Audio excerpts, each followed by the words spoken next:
Okay, let's dive right into this. Today, we're taking a truly fascinating microscopic journey into the hidden world of a plant's diet. I mean, we look at towering trees and vibrant houseplants every single day, but we rarely stop to deconstruct exactly how they, well, eat. It's this process of absolute biological precision, and honestly, the mechanics of it are going to completely change how you view the botanical world around you. Let's get into our explainer on mineral nutrition. I want to kick things off by throwing a bit of a curveball question your way. Do plants actually need soil to survive? It's a foundational assumption, right? You buy a plant, you stick it in some dirt. We instinctively think of the soil as the food itself. But what if I told you the soil is really just the plate and not the actual meal? To answer that, we've got to go all the way back to 1860. A German botanist named Julius von Sachs proved the plants don't actually need a single grain of dirt. He pioneered what we now call hydroponics.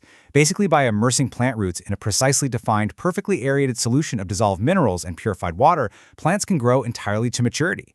And today, this exact technique is used commercially to grow the tomatoes, seedless cucumbers, and lettuce you buy at the grocery store. So soil, strictly optional, but that precise mineral menu, absolutely mandatory.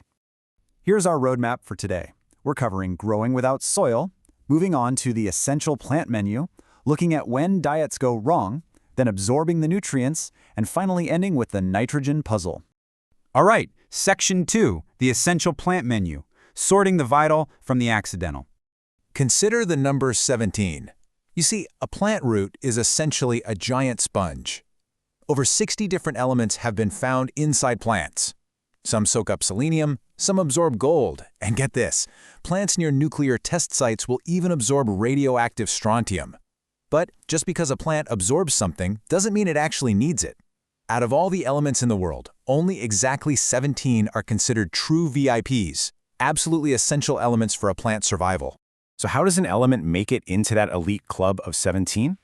Well, it has to pass a really strict three-part test known as the criteria for essentiality.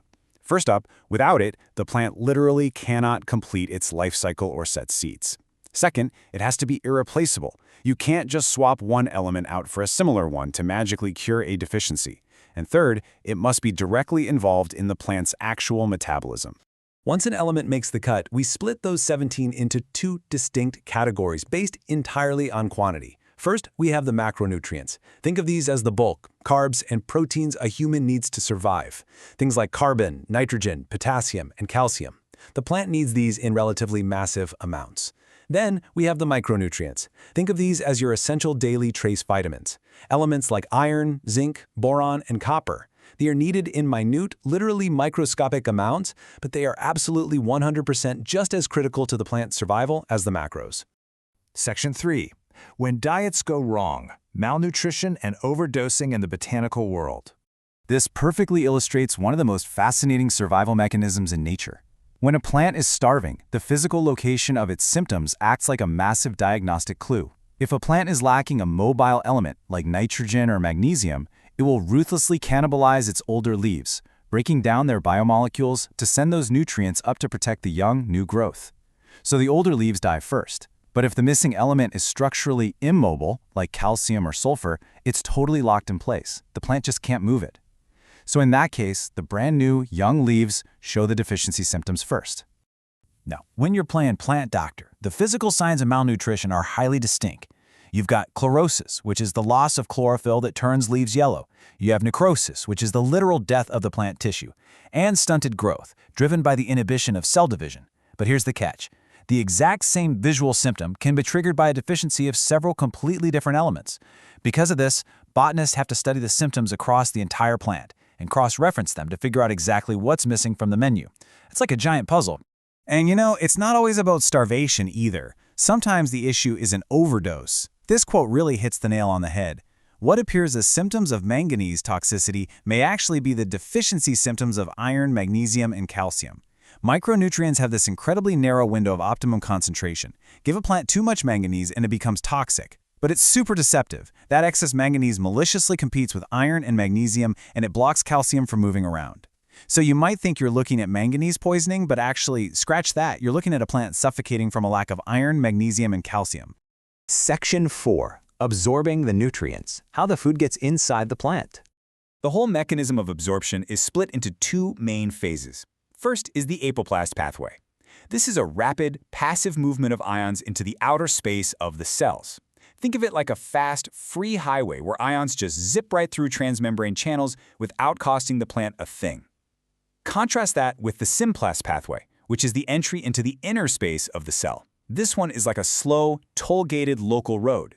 Getting in or out of the symplast is an active process that requires the plant to actually spend its own metabolic energy.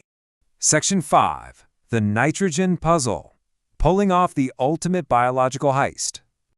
Now we arrive at the great, cruel irony of the plant kingdom. Nitrogen is a core building block of life. It's in amino acids, proteins, DNA, chlorophyll. It is literally a limiting nutrient for ecosystems worldwide. Yet, we're swimming in it. The atmosphere is mostly nitrogen gas. But there's a huge catch. Atmospheric nitrogen exists as two atoms bound together by a massive, fiercely strong triple covalent bond. Plants are completely incapable of breaking this bond themselves. They are essentially starving in a sea of plenty. To survive, plants rely on a brilliant biological loophole called biological nitrogen fixation. They partner up with highly specialized prokaryotic microbes. These tiny little microbes are the only things on Earth that possess a miracle enzyme called nitrogenase, and nitrogenase has the power to crack that unbreakable triple bond and reduce atmospheric nitrogen gas into usable ammonia. The classic example of this is the symbiotic relationship between legumes and rhizobium bacteria, and it plays out like this highly orchestrated microscopic invasion sequence. First, the bacteria multiply and physically attach to the root hairs. Second, the root hair actually curls right around the bacteria, letting them invade. Third, an infection thread forms, acting like a tunnel that carries the bacteria deep into the root's cortex. And finally, the plant cells rapidly divide, building this safe, specialized bunker called a nodule, which taps directly into the plant's own vascular plumbing. But the engineering required to pull this heist off, it is absolutely mind-blowing. See, the nitrogenase enzyme, as amazing as it is, has a fatal flaw. It is incredibly sensitive to molecular oxygen. Oxygen literally destroys it. So to protect the enzyme, the plant deploys a secret weapon, leg hemoglobin. It acts as an oxygen scavenger, meticulously pulling oxygen out of the environment to maintain strictly anaerobic conditions inside that nodule bunker. And a fun little side note, this leg hemoglobin is actually so similar to human blood that if you cut one of these root nodules open, the inside is bright, fleshy pink. Once the nitrogen is finally stolen from the air, let's trace exactly where it goes. First, the bacteria fix the gas into ammonia. But, problem, ammonia is highly toxic to plants.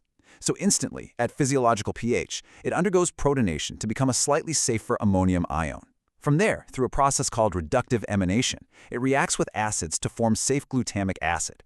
And finally, through transamination, the plant transfers these safe amino groups around, like little biochemical Lego blocks, to build all the diverse, complex proteins it needs to thrive. The whole shebang. So we've traced the entire journey, from a soil-free existence through that strict 17-item menu, past the dangers of malnutrition, down the cellular toll roads, and all the way through the incredible microscopic heist of nitrogen fixation. So, the next time you look at a simple houseplant sitting on a windowsill, will you just see leaves and dirt? Or will you see a complex, invisible biochemical factory actively pulling essential elements right out of thin air? Thanks for joining me for this explainer, everyone. Keep learning and keep looking deeper.